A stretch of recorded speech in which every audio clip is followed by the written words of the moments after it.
Hello and welcome to AMC Mailbag, the whole show dedicated to mailbag where we answer your movie-based questions. Don't forget you can write into us anytime, any day with your questions at amcmovietalk@gmail.com. Hi there, my name's Maud Garrett. I'm sitting in the host chair today, and to answer all of those amazing questions is AMC's editor-in-chief and my co-council member on Jedi Council. That's right. Mr. John Campier. Hello. Hey guys, how you doing? Thank you so much for sitting in for Ashley today. Ashley couldn't be here today, unfortunately. So Maud so graciously said, I will save this show and I will sit in the chair for Ashley. And I've been trying to get my Ashley hair waves going. You got some Ashley Mova hair going on, which is kind of cool. Don't forget though, really quickly, episode 2 of Jedi Council is up. And it's up and online now. It is worth watching just to see John's love and fear of the Ewoks alone. I love the Ewoks so much. I think that's really beautiful. So let's get straight into it. First question we've got from David Finnegan, and he writes, Hello AMC Crew. While I agree with the animation tournament list for the most part, can you please explain why Transformers was left off the list? Spoiler alert, Optimus dying was one of the most traumatic memories of my youth and is still ingrained in my psyche. Oh, and the music in the movie, just awesome. You guys are great. Keep bringing the filthy. You know, it's kind of funny. The great thing, the frustrating thing, and the great thing all at the same time when you do something like these tournaments or you put together top 10 lists or whatever is that since all films are subjective, everybody is going to have a different list. And of course, some people are going to be very upset with you if your list doesn't look like their list and all that kind of stuff. And one of the films that comes up, a lot of films did not make it onto our list of 32 for the tournament.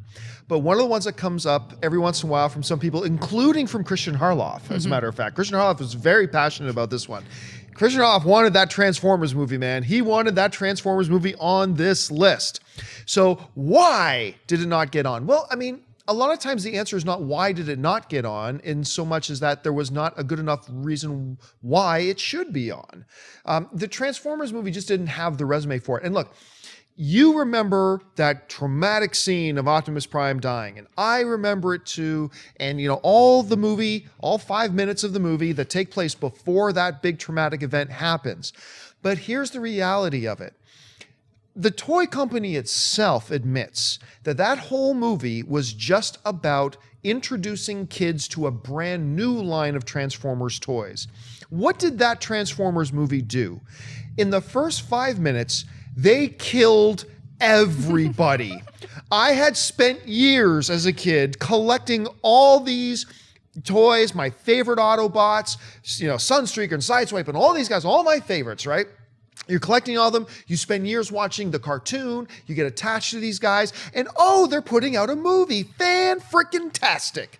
And then you watch the movie, and in 5 minutes, they want to make sure that you little kid watching this at home, you see that we killed off all of them. They're all gone. Bumblebee's kind of around now, but now they call him Goldbug or something. And I think maybe Jazz survived, but that's it. Everybody else they slaughtered and killed. And within 2 minutes, there's this whole new batch of Transformers and Autobots that you can go and bug your parents to go out and buy. You got to get rid of those old toys, come get the new ones. And the reality is after those first 5 fantastic minutes filled with drama and battles, and the Optimus Prime and Megatron battle in that movie is fantastic. But the problem is that's the first 5 or 10 minutes. And once that's done and all of your childhood memories are gone and died and buried, you're left with a rest of the movie that isn't all that great. As fantastic as the first 10 are, and culminating in that big battle, and of course Megatron becoming Galvatron is pretty cool, and the way he killed Starscream. Again, kill Starscream. Can't have his toy anymore. Go get the new one, guys. The rest of the movie just isn't all that good. So it's not why didn't Transformers get on. There wasn't a compelling reason why it should get on. Starscream was actually my first ever toy that I remember having. Yeah, well, you know what the funny thing is? I mean, look, we even knew this as kids, but we just accepted it. There were Starscream, Ramjet, and Thrust. They were the same toy. They were exactly the same toy with different color stickers. But this is Starscream because he's got this color and this sticker. This is Ramjet because he's got, and this is Thor. And they were the same toy. It was actually brilliant. And as kids, even we knew it. Hey, we're kind of getting ripped off here, but whatever. We've got the three. Three of everything, please. Yes, exactly. So to make David feel a little bit better, what was a movie that didn't make it into the cut that you were upset about? Oh, there were a couple. I actually wanted The Last Unicorn on there. I wanted the Robin Hood animated film, Robin Hood, Little John. I love that movie. I love that movie so much. I wanted Ghost in the Shell on there. I mean, there's an argument to be made that Shrek should have been on there. Yeah. There's a good 10 to 15 movies that maybe should have been on there, which brings up the point. We addressed this before too, but a lot of people are asking, well, why didn't you do the tournament with 64? And the reason we didn't do a 64, number one, the tournament's already kind of long. Adding in another layer would have been really long, especially if you're adding another 32 films. But the other thing was this, is if we expanded to 64, then we would have had a case where we would have had 20 to 25 animated movies in the tournament that really have no business being discussed as potentially the greatest animated film ever made. Like with all 32 in, I mean, obviously some are more favorited over others, but every film on that list deserved to be in the discussion amongst the greatest animated films ever made. You expand it to 64, then you're going to get just a whole bag full of them that have no business being in that discussion. So we thought keeping it leaner, trimmer, meaner, 32, even though it really hurt to cut out some of those films that we really wanted in there, it was still the way to go. Cool. Leigh Gallear writes, "Hi AMC, great show, love it. Due to Disney making live-action Disney films, what Studio Ghibli film would you like to see become a live-action film? And also, what is your favorite one?" A lot of the Ghibli films are just unfilmable. That's what I was thinking. I mean, they are just absolutely marvelously unfilmable. Howl's Moving Castle? I mean, and you know what? Here's the thing though. And this is why I don't think any Asian studio would ever do it. Look at horror movies for a second, right? I know you love horror movies. You and your roommate both. You just love horror movies. Yeah. Alicia's back there. No, these guys do not watch horror films. But you know, one of the things that I've already appreciated about any like Asian filmmaker who does horror films is that they have always seemed to understand the principle that often what you do not see is far scarier than what you force us to see, right? And, you know, in that sense, Asian horror films often rely on suspense and the tension and all that kind of crap. With their animation too, I think because it's in the realm of animation, a lot of it is still, even though you're seeing it, a lot of it is still a part of your imagination. And then translating that into a live action environment, I just think would lose some of its magic. I think these movies are made so brilliantly and so perfectly, and they are made specifically with their medium in mind. These are not just screenplays written and then someone goes, oh, let's make that one into an animation. These are made for animation, you know? And so I don't know. Now, the one that you could do is Grave of the Fireflies. Because that's not fantastical. That's just gut-wrenchingly awful in all of its brilliance. I mean, that's a hard movie to watch, man. Emotionally, it's a hard movie to watch. And it's so strong and so powerful and all that kind of stuff. But because it is a focus, and it's a World War II era, it focuses on a brother and a sister, and without the world of the fantastic around them, stuff like that, you could not easily, but you could turn that one into a live action film, and I think that would be one I would line up to see. What's your favorite Studio Ghibli? Spirited Away. Mm-hmm. It's either that or Princess Mononoke, but I'm going to say Spirited Away. And one final question with this one. You were saying that it can't be live action easily, but would you like to see these in a CGI or an animated in computer animation? Man, you know, such a tough question. Let's put it this way. If Spielberg said, hey, I'm getting together with Miyazaki and we are going to collaborate and we're going to collaborate with John Lasseter and Pixar, and we are going to make contemporary CG versions of, you know, My Neighbor Totoro, all these films, I would certainly be interested, and I will certainly watch. I'll have some, you know, I'll be a little bit pessimistic that they could meet the brilliance of the originals in the style in which they were done, but I would certainly approach them with an open mind. Alrighty, moving on. Emily Rosas says, "Hey guys, I love the show and I watch it every day. I was wondering, how would you feel if Marvel did prequels such as Black Widow or Natasha Romanoff, where we learn about her past, or a Nick Fury movie, an Odin movie to learn more about Asgard, or possibly a creation of S.H.I.E.L.D. I think they would be pretty cool." No. Thanks and keep up the great work. No. Well, first of all, with S.H.I.E.L.D., they've already they've been delving into that a little bit with Agent Carter and stuff like that. Odin, that's actually kind of interesting because you can go thousands of years into the past. That's kind of interesting. We don't need origin stories for everybody. We don't need to know how everything came to be. There is value in the mystery. There is value in not having all the answers. And I wish I could get in a time machine, travel back a bunch of years, smack George Lucas, who I worship at his altar, and say, we don't need to know where Darth Vader came from. He's Darth Vader. That's all we need to know. You told us everything beautifully in Return of the Jedi that we need to know about the history of Darth Vader. Don't show us anymore and ruin it. And you know, I just think there's a place like, okay, Romanoff, she's a great character. Part of her greatness is the mystery of her, that we don't have her all figured out because we don't know all of her background. And, you know, when her and Bullseye start talking about, hey, remember back when? I like that we don't already know about it. Leave some of it to mystery. Move stories forward. Don't go backwards with these things. Look, I'm clear. I'm biased against prequels. Generally speaking, I don't like prequels. There are exceptions. X-Men First Class was an excellent movie. So there are clearly exceptions. But generally speaking, I like stories to move forward. Leave what's behind them. We don't have to explain anything. It takes away the mystery and the wonder, and I would just like them to leave it alone. Do you think a lot of people want to go back because there isn't enough exposition in the movies alone, or do you think they just love something so much that they just want all of it? I think it has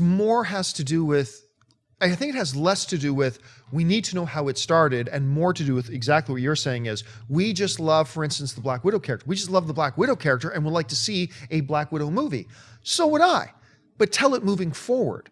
Like, you know, this character is rich enough and great enough as she is that we can now move forward with the story. We don't have to go backwards and say, oh, let's see when she went on her first date. Let's see when she first picked up a billy club. Let's see when she first beat up a dude. I don't care. I want to see what goes on now because I like the character now. That's just me. I know a lot of people love prequel stories, love seeing background stories, and that's the great thing about movies, that they're all subjective.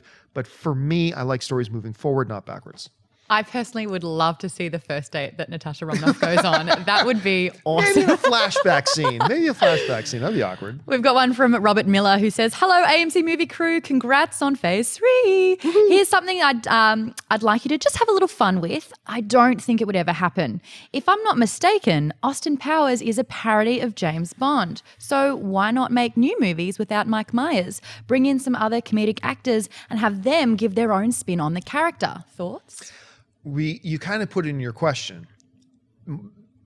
Mike Myers as Austin Powers is a spoof of James Bond. Now we're kind of talking about spoofing the spoof in a little bit of a way. Austin Powers was not a literary character. Austin Powers was specifically and genetically, in many ways, created for the persona of Mike Myers. Mike Myers created that character. It is he. He is it. Mike Myers and Austin Powers are synonymous with one another. It's not like saying, you know, Daniel Craig is now synonymous with Bond. No, that's a character that came off a page that when they wrote it, they didn't even know who was going to be playing it and something. Then they got an actor to fit it who fit well. Yeah. But Mike Myers he created Austin Powers to tailor suit him. And so I don't think you get other characters to play Austin Powers. I think this is one of those weird kind of exceptions because this isn't a normal situation. So I would be down totally for another Austin Powers movie. I've been wanting Mike Myers to do another Austin Powers movie ever since he did Love Guru. It's like, please get back on the horse, Mike Myers. You are too good to have Love Guru be the last taste that we have of you in our collective mouths. We want another Austin Powers. And he's talked for years about it. So I gotta believe there is a studio out there that is willing to put up, you could shoot an Austin Powers movie so cheap. 15, 20 million bucks, you could shoot it and you're guaranteed to get your money back on that. So I just don't know why. I got to believe that Mike is what's holding it up, that Mike doesn't want to do it for whatever reason. Mike, please, as a good Canadian boy, get back on the horse. Give us another Austin Powers movie. I'd love to see it. Kind of feels that James Bond is a little bit like Bourne, where you have, you have multiple characters playing that one role. Would you like to see a spoof of Bourne? It would be tough to do a spoof of Bourne. I mean, I would be totally cool with somebody else stepping in to play Bourne. I mean, so far we've only had Matt Damon play Bourne. It would be kind of neat to see somebody else come in and play him. Not that I'm not totally happy that he's coming back to play Bourne, I am. But a spoof of Bourne would just feel like a spoof of Bond. You know, and so it would be tough to do a spoof of Bourne and not have, like, you could bring in a new spoof movie and just say, this is a character that spoofs all the super spies in Mission Impossible. Literary history. Exactly. And do it that way. But if to do one specifically for Bourne, it would be tough to mimic it the right way so it would feel specific to Bourne. Have you found yourself using "yeah, baby" in conversation? I can honestly say I never have. Specifically because I am not funny enough to pull that line off, nor am I cool enough to pull that line off. So I have never even attempted it. Even after, you know, intimate encounters, I'm more like, thank you, and that's it. That's, like the love guru, Mariska Hargitay. There you go. Not such a bad move. No, it really wasn't that great. We've got a question in from my favorite, Dingle Hopper, and they write, "Hi AMC Crew, love the show. My question is about the upcoming Leonardo DiCaprio movie called The Crowded Room. It's supposedly about a man who had multiple personality disorder and with 24 different ones in his head who committed multiple crimes in his lifetime. With Leo having to take on at least 24 of these personalities in the movie, I feel like this could be his best performance yet and could definitely be Oscar nominated and hopefully winning. I'm a huge Leo fan and I feel that it's about time that he won." This is a movie he's actually been wanting to do for a long, like since before, honestly, this is a project he's been wanting to do since he was too young to even possibly play the role. He's been eyeing this for a very, very long time. Could it be his best performance? You never know. Who knows whether it'd be a great performance of his or a bad performance by his standards? We just don't know. However, it is a role that presents an opportunity. It presents an opportunity for him to really show on the grandest stage what he can do. You know, here's the thing about Leonardo DiCaprio. A lot of people will complain, and I'm a big Leonardo DiCaprio fan. A lot of people will complain that, I mean, you know, Oscars don't mean anything. Like they're so out of touch because why doesn't Leo have an Oscar yet? Quite frankly, because Leo's never deserved to win an Oscar. Leo is fabulous, but each year, as you run down the list of each year that he was up for a Best Actor award, there just happened to be at least one person who just happened to be a little bit better than him that year. And that's what makes the Oscars so insanely difficult to win, is that you can turn in the best performance of your life, but if Daniel Day-Lewis happened to be in a movie the same year that you gave the best performance of your life, good luck. Guess what? Yeah, you probably aren't winning, even though 5 out of the next 6 years, you would have won the Oscar that year, but it just so happened you ran. It's like this year with, oh my gosh, Rosamund Pike, right? In Gone Girl. She gave an Oscar-winning performance in Gone Girl. It just so happened she did it in the same year that Julianne Moore gave the performance of her career, you know, in Still Alice. There's got to be a bit of luck to it too. But there's no denying, this is the type of character that sets him up to shine. Think of it in terms of this way. At Olympic diving, right? Part of the Olympic diving, there's a part of a score that is how well you do the dive. But part of the score that they give you is simply based on the difficulty of the dive you're about to take. So the more difficult dive you attempt, the higher potential of a score you can get. With Leonardo DiCaprio in this type of a role, this is like the highest difficulty you can get. 24 different personalities. I don't know if they'll explore all of them or not, but it is definitely, look, if he gives his best in this and he nails it with something this difficult, it will be almost unfathomable that he doesn't win Best Actor. But can he pull it off? We don't know. You know, he's a great actor, but does his talents and skills and his acting ability, are they tailor-suited to a role like this? We will find out, but he certainly has. This presents him a great opportunity and a great chance. Do you think that in our lifetime we'll see this movie happen? Yeah. Oh, yeah. It's going to happen. It's probably going to happen in the next 2 or 3 years. Hey. Oh, yeah. It's going to happen, and he's going to do it. They've already moved far enough along with it. Then the big question becomes, will he finally get his Oscar for it? I actually think I've called it. I'm still sticking by it. I think before that movie ever comes out, he's already going to have an Oscar on his mantle. I believe he is going to win. I haven't even seen a frame of the movie. I believe he's going to win Best Actor for The Revenant this coming year. Heard it here first, there we everyone. Go. Pete Galula writes, "Hey guys, love your show. The song Beauty and the Beast, couldn't help it, by Celine Dion and Peebo Bryson was truly magical, which really helped make the original animated film timeless. Now, do you mind if that same song will be played again in the upcoming live action version? And do you prefer Celine Dion, or would you like someone else?" Well, I believe I've heard, and I could be wrong about this. In fact, Jack or Jonathan, you might want to look this up. I don't even know how you'll look this up. I believe they are using the original music in this live action version that they're doing. Yes, check to see if they're doing that. I believe that they are, which means they would be using that song. But let me correct you just a little bit.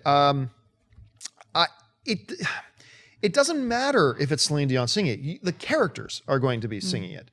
You know, it was Mrs. Potts singing, Tale as old as time. It was Mrs. Potts. It was Angela Lansbury.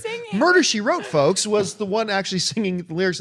And so it's going to be about the characters singing the song. And if they want to put it in the end credits, like they put it in the end credits of the original, and you want to have the original Celine Dion, then that's fabulous. That's great. But it's going to be, I guess, Emma Thompson singing, since she's playing Mrs. Potts. I guess it's going to be Emma Thompson singing Beauty and the Beast in the film. So let's see what she does. Is it almost redundant to do that now because it is live action? Recently we saw with Frozen, Demi Lovato did Let It Go, and no one really, it didn't make a blip on the radar because it was all about Idina Menzel. Do you think that getting someone else in, a name in to do it has a point behind it? So are you saying that the version that we all listened to and love was not The version that we all love is Idina Menzel, but they actually released Demi Lovato to sing it like what they did in the same fashion as Celine Dion. And back then it was a name, so it became huge. But now it's like no one even knew that Demi Lovato did that. Yeah, you're right. It's almost, it's a blip on the radar. It almost doesn't matter. All righty. One from Sarah Conrad. She writes, "Hello, AMC crew. Love the show. My question is, what criteria are filmmakers looking for when turning a cartoon show into a feature film? I can see how some have potential, like Transformers, but others not so much, like the Smurfs. And what cartoon show do you like to see on the big screen? Personally, I'd love to see Disney's Gargoyles. Thanks." Yeah, there's a couple. Well, first, don't be dismissing Smurfs so much. That movie made a lot of money. The first one especially made a lot of money. The second one, not so much. Katy Perry will do that. Yeah. So I actually thought the first one was kind of cute. I know everybody else hates it, and I'm not going to try to defend the film. I'm just saying I actually walked out of the first one thinking it was kind of cute. There's a couple of things I think they look for in what property is ripe to be made into a live action film. Number one, is there a nostalgia factor? Is there enough people who were really into that when they were younger or now into that film that it will have instant interest if we announce that we're moving ahead with a project like this? Is there a built-in audience for this thing? Secondly, is it easily lends itself to be cinematic? The Transformers obviously did. I mean, that we were waiting for the era to come when we had the technology to actually have a spectacle like that on the big screen. And the proof is in the pudding. As much as I hate Transformers 2, 3, and 4, those things make cash. And so you have to continue to make more. A Gargoyles one, isn't it? They almost did that with I, Frankenstein. I was about to say that, and it didn't work at all. That was not a good adaptation. But I did love Gargoyles, the cartoon series. I thought it was great. So I think Gargoyles lends itself a little bit. I am still of the belief, honestly, and I have some friends who are far smarter than me that disagree. I really do firmly believe a Thundercats movie can work. I believe a Thundercats movie can work, and it will not only appeal to like kids of the 80s like me, but it will also, I think, just on its own, it has the cinematic potential to appeal to people who've never even heard of Thundercats. You put a trailer together of Thundercats, I think people are going to be interested in that. Like, were you a fan of Thundercats? So much. I love Thundercats. Are you kidding me? Oh, the whole thing about it. There's a team there. Think of the figurines. They could redo everything again. Yes, I'm all about that. Hey, Jonathan, were you able to find whether or not they were doing that music for Beauty and the Beast? So this is Variety reporting Alan Menken, who won 2 Oscars for the 91 animated version, will score the new film, which will include new recordings of the original songs. There we go. In addition to 2 new songs. Okay, so excellent. Good to know. Thanks. Hey, and by the way, speaking of Thundercats, if you have not seen this, I highly encourage you to do so. Somebody, it's got to be about 7 or 8 years ago, took a bunch of film footage from other movies and made a Thundercats trailer with Brad Pitt as Lion-O. And what they did was they took footage from, what's the sword and sandal movie he did? Troy. They took footage of him from Troy and then used After Effects, used computer animation to make him look like an orange lion, his long hair look like a mane. That's incredible. Then they took footage from Pitch Black with Vin Diesel as Panthro. Yes, this is great casting. And then they took, just look up Thundercats trailer Brad Pitt and then thank me later. It is actually really, and it's super old, so the computer effects they use on it are not exactly like, ILM or Weta, standards. It's kind of bad. But are you looking at pictures of it right now, right? It's actually really fun and really funny. It makes you go, maybe they could do something like this. It might actually be fun. It looks like he's got a reverse 5 o'clock shadow, though. Yeah, a little bit. Yeah, it does. Alrighty, moving on. We've got one from Eric Naveas, who says, I watch you every day and I'm loving all the new shows. Thank you. My question is about who we may see die in the new Avengers Age of Ultron. You talk about the fact that we may lose one of the Avengers because Sweden likes to kill off important characters in order to raise the stakes. I can see a way that an important hero could die while we still keep all of our original Avengers. War Machine or James Rhodes is shown in the first trailer trying to pick up Thor's hammer right before Ultron makes his first appearance. What if he is the character that is sacrificed and he is attacked at that moment by Ultron, therefore raising the stakes for the Avengers while making Stark realize that he has really messed up, causing the death of his friend? Do you think that Rhodey Rhodes could die? Yes, actually, I really do. I think that because having War Machine die, it does a couple things. One, it has one of the group die, and that's important. And some people argue he was never a part of the Avengers, maybe, but he's a part of that group. Secondly, it's the closest person to Tony Stark. So suddenly now that makes it very, very personal. On top of the fact that it's his own creation that did it. So in essence, his friend dies by his hand. Now, just to be clear here, I have not heard that Rhodey dies. This is all just speculation. Okay, he may be there at the end. He may be the one that cuts off Ultron's head at the end. I have no idea. We're just speculating here. But it does make perfect sense that he be the guy to do it. And you're right. We see him in that opening shot, but then we don't see him in any of the trailers afterwards. And I can't imagine Rhodey just went, wow, Tony, this looks like a tough one. I'm going on vacation. Let me know how it goes for you. And then he takes off. So do I think they could do it? Absolutely, yes. Now, as far as killing characters, though, Marvel, this is my one critique. I have several critiques of Marvel films. I'm a huge Marvel fan, but, one of the things is they have killed, we didn't kill, about 8 different characters about 8 different times in these Marvel films. You remember Odin died, but he didn't really die.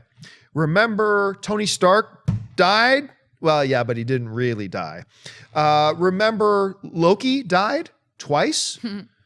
But he didn't really die. Remember Thor died dead on the street, but he didn't really die. Remember Samuel L. Jackson, Nick Fury died, but he didn't really die. He was still alive. Like they've done this over and over and over again to the point where even if Joss Whedon kills off Rhodey, let's say we see Ultron like skewer him like barbecue chicken, right? I am still going to be sitting there expecting to see him at the end going, after the big celebration, they're going to wheel out a hospital cart. I knew you guys could do it. It's like, Rhodey, you're alive. Yeah, they killed Coulson, but not really. Coulson's still, everybody they kill, they didn't really kill so far. I can't think of one. The only person I can think of in all of the Marvel movies. Who's dead, not mostly dead. Who's dead, not mostly dead. The good Princess Bride reference there. The only I can think of is Thor's mother. And I'm still expecting to see Renee Russo pop back up at some point, which really sucked because she was really badass. Anyway, so that's kind of my whole feelings on that. Should we be dubbing this the nerd effect? NERD, no one ever really dies. It could be, yeah, possibly. I mean, I would really while I would hate to lose Rhodey, because he's a really solid character and a really great counterbalance and has been in the Iron Man films to Tony Stark. You got to up these stakes. Somebody's got to die. You can't say this is like so serious and everybody makes it, especially with the number of characters. So I think they need to kill off somebody. And it does make sense for many dramatic reasons. War Machine being the guy to get killed off for all the plot points around Tony and stuff like that. Dramatically, I think that makes the most sense. I agree.